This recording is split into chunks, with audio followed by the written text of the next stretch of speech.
Hello. This is to be a movie about flying, one of my very favorite subjects. In fact, there's nothing I'd rather talk about, especially during this 50th anniversary year of powered flight. Of course, I like to talk about radio and television, too. They've been mighty good to this country, boy. This is the way I make my living. But what makes that living worthwhile is to get out there in the wild blue yonder in a good airplane with the whole universe waiting for me. Not just because it's a thrill, although it certainly is that, but because I like to think that aviation, as far as it has advanced, and it certainly has come a long way, is still very young.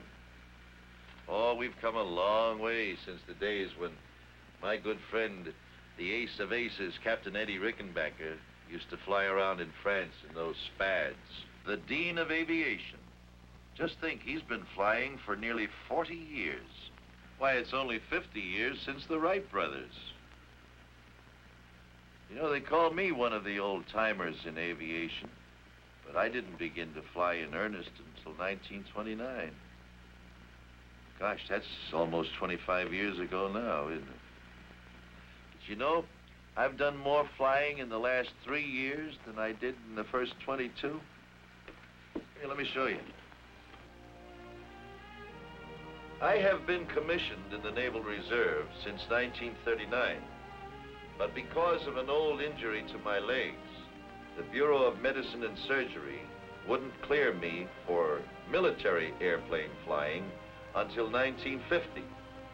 So it was in 1950, in September, that I got my Navy wings at Pensacola, the happiest day of my life. Since that time, I have qualified as a carrier pilot, as a jet pilot,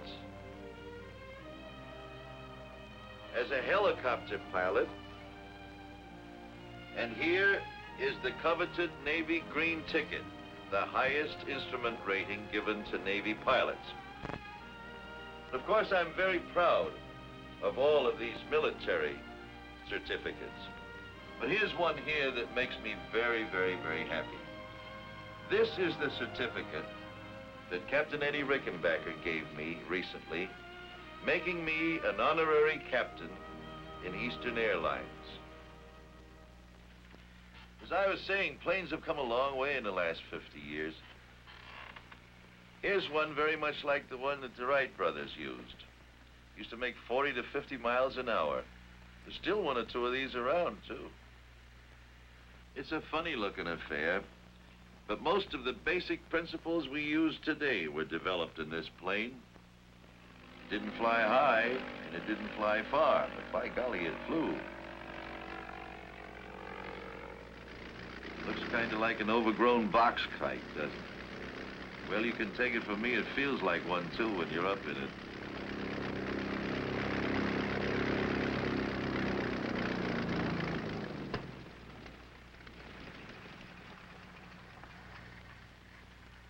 You've heard the expression, flying by the seat of your pants? Well, this is where it came from. Sitting in this old bucket seat right here. See, the Wright brothers had no instruments of any kind, except a little old oil gauge down here. It tells you got some oil pressure back there. And this stick, this column, and this wheel is exactly the same as we have in the big airliners of today. When I push the stick forward, you notice that flipper comes down, it pushes the tail up and the nose down. Vice versa this way. Want to drop the right wing, do it this way. Left wing this way. And here are the rudder bars that work the rudders in the tail. You see, the principles were the same then as they are today. No difference. Here is a model of a Spad, the airplane that Captain Eddie Rickenbacker flew in World War I, only 10 or 12 years after the Wright brothers' first flight. It's a shame that it had to be used as a weapon of destruction so soon, but the war brought that on. This is Captain Rickenbacker in the plane he made famous in World War I. These old films show the dashing young skipper of the 94th Squadron leading his boys into a dogfight. The hat and the ring insignia was always present when the fighting was thickest. The wild blue yonder was really wild in those days, when there was just so much wood and canvas between you and the enemy, between you and the ground. Down in flames was the rule rather than the exception. They had no protection. They had no parachutes.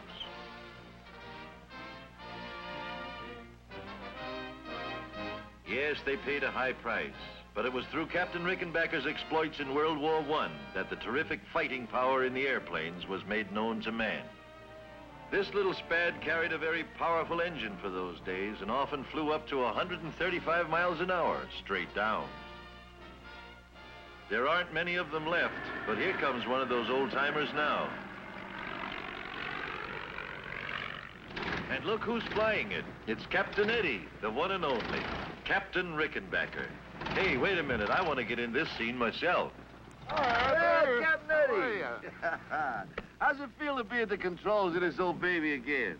Well, frankly, it brings back a lot of memories, Arthur. Some good, some not so good, but maybe we had to do it regardless. You know, many a morning I used to sit around up there at 20,000 feet with the sun at my back waiting for the enemy Fokkers to come around. 20,000 feet in that open cockpit? Right. Nowadays, we got heated and pressurized cabins. Didn't you get cold? Oh, how? It sure was. In fact, we had to come down to thaw out. You know, it gets so cold up there.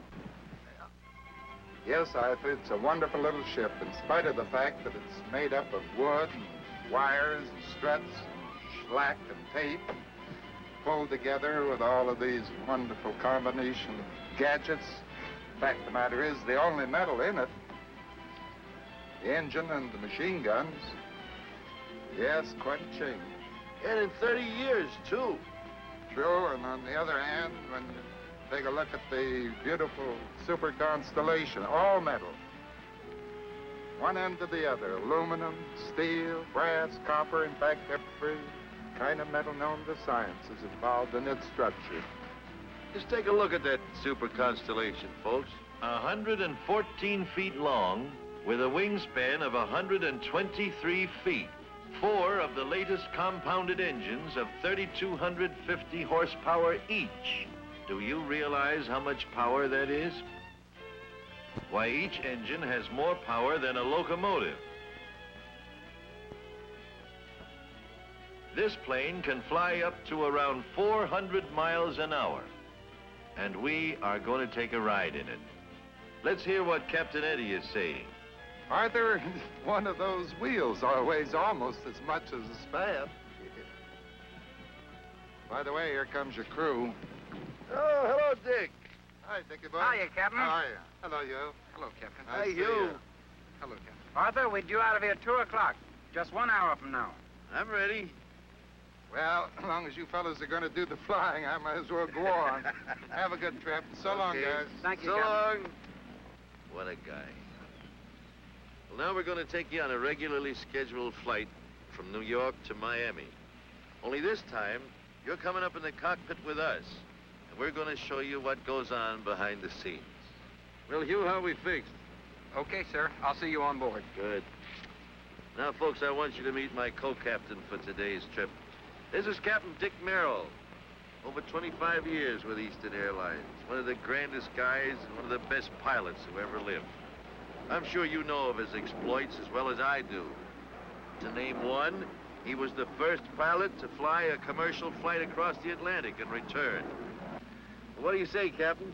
I say, Captain, let's check in at crew scheduling and then go look at the weather. Aye, sir, we'll do it.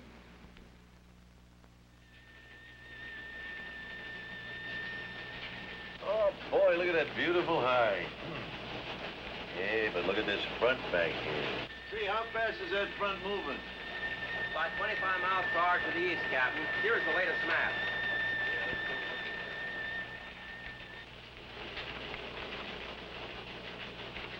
Good. Thanks, Henry. Dick, let's fly down to 22,000. Sounds like a good altitude to me, Arthur. I'll go in and make out the flight plan. Okay. In this room, they get weather reports every hour on the hour from weather stations scattered all over the United States and Canada. Here you are, sir. Hi, Dick. Flight 601, proposed 1400. The dispatcher's office is the central intelligence for all aircraft. They know where every plane is every minute. On this big board, the clerk notes the position of each plane en route, as reported by radio, and the time due at the next checkpoint. We fill out our flight plan with the dispatcher, giving our exact route of flight, the altitude, the amount of fuel, and so forth. A copy of this will be filed with the Government Airways Traffic Control. Here you are, sir. How does that look to you? The dispatcher gives us official clearance, and we're on our way.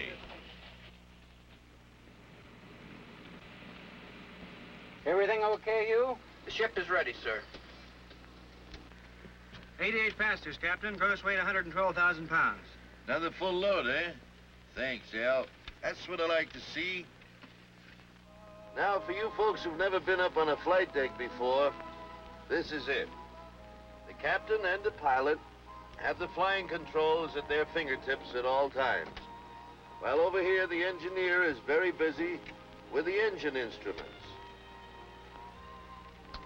These are the throttles, just like the accelerators on your car, one for each engine. 2, 3, 4. This is the control column.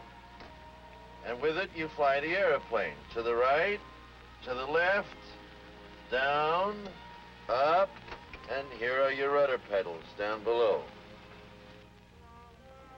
The airspeed indicator shows just that, how fast we are going through the air. The altimeter tells us how high we are. This vertical speed indicator tells us our rate of climb or descent. The automatic direction finder? Well, that's just what its name would imply. It points to where we want to go when we tune in a radio station with it. This is the flux gate compass. And this one is the old reliable magnetic compass, just like Columbus had when he came over here. This is the omni-range bearing indicator. This is the localizer and glide path indicator, about which we'll talk a little bit more later. This is the artificial horizon. It shows the attitude of our plane with reference to the real horizon. And of course, you know that we have radio contact at all times, ship to ground, 2 or 3 transmitters and receivers. Now, this plane has already been very thoroughly checked by the maintenance department. And during the last hour, it was checked by our own flight engineer. But that's not enough. The pilot and the captain have 1, 2, 3 lists of checks to make before we start down the runway to take off. Okay, Dick, we'll do the before starting engines check, huh? Right. Oxygen mask. Immediately available. Brake selector. And so on through 39 separate Right. items. Now, you passengers wonder why we sit and wait sometimes at the end of the runway. It is because the captain and the co-pilot and the crew are making these additional last-minute checks. Well, I guess we're ready to wind them up, Dick. Now I'll switch over to intercom and talk to that gentleman outside there by the nose and get ready to start the engines.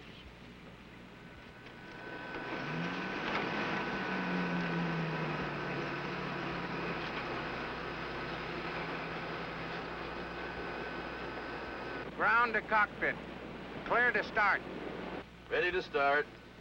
Start 3. Turning 3.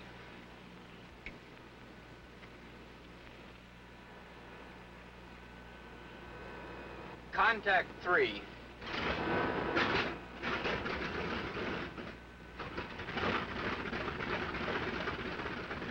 Clear to start 4. Start 4. Turning 4.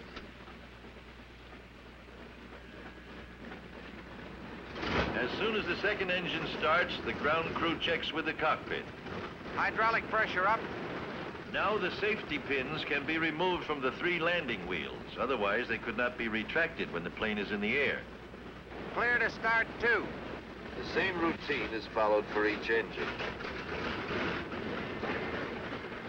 Clear to start 1.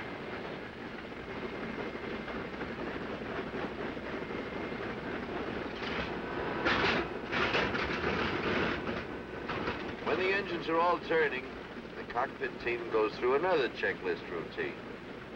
Okay, Dick, let's do the before taxiing check. Flux gate. Cage. Hydraulic pressure. Okay. Gear pins. 3 pins. After that, he checks by radio with the airport ground control. Idlewild ground control from Eastern Airlines trip 601. Taxiing instructions. Eastern 601, clear to taxi. Clear to runway 13 right. 13 right. The wind south-southeast 10, altimeter 2997. Get the runway, Arthur. 15. 13 right, right? Right. 13 right. Okay. Ready to taxi? Brakes off.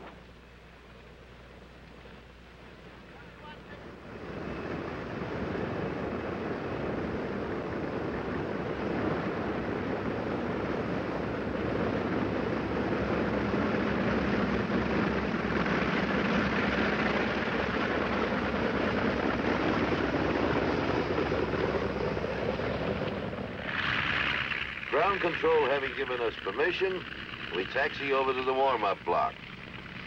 You notice they told us which runway to use and the wind direction.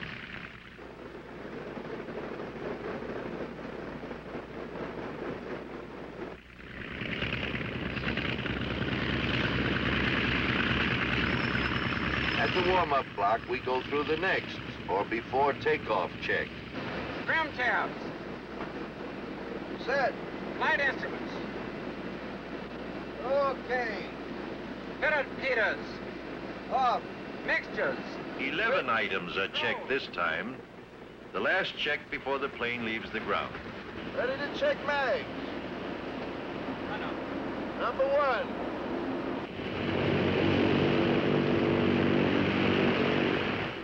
Left. Move. Right. Move. Number 4. And so on until all 4 engines have been run up and checked. We are now ready for takeoff clearance. Idlewild ground control from Eastern 601. Ready for clearance. Roger, Eastern 601, cleared for takeoff. All right, brakes off.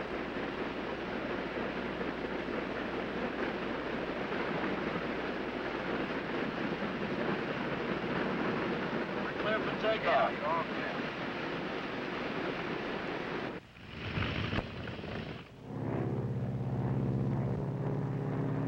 Here we go. Ready for takeoff. Takeoff power. Takeoff now.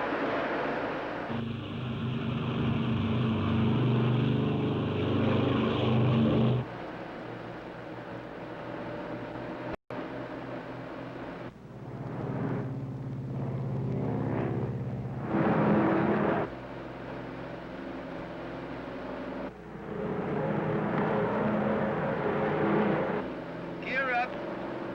Gears coming up.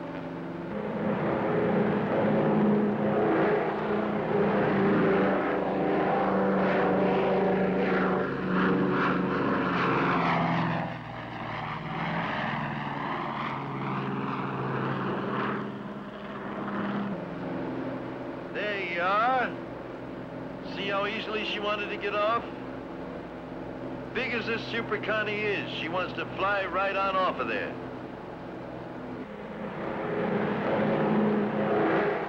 Veto power. Veto power. It's maximum except for takeoff. Flaps up. Flaps coming up. Flaps are extensions of the wing area used to give more lift during the slower speeds of takeoffs and landings. They withdraw in flight for greater speed. Climb power. Climb power.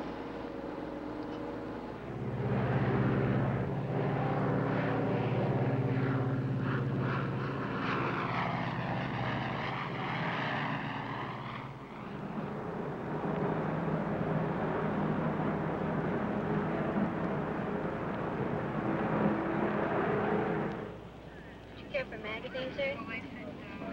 Copy mechanic. Okay, we finish our climb check. Now it's time for a Chesterfield. Dick. I don't smoke, Arthur. Hugh.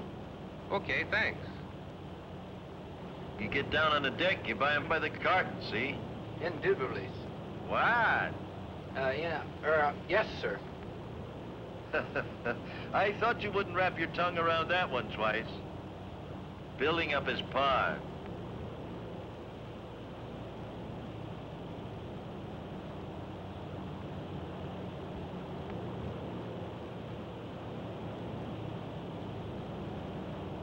Oh, boy, this is the life. Hey, there goes that northbound Silver Falcon. That's one of Eastern Airlines' wonderful twin-engine planes.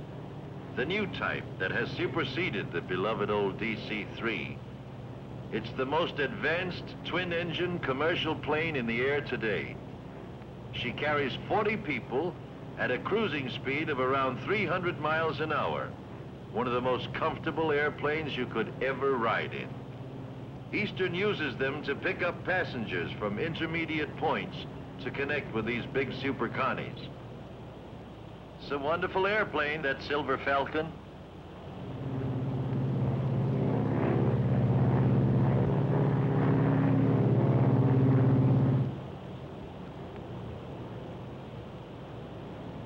Smells like the girls are getting ready to serve dinner back there.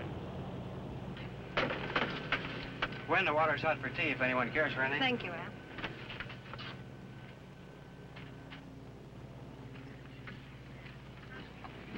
Would you like some dinner, sir? How about you, Hen? Oh, this looks luscious.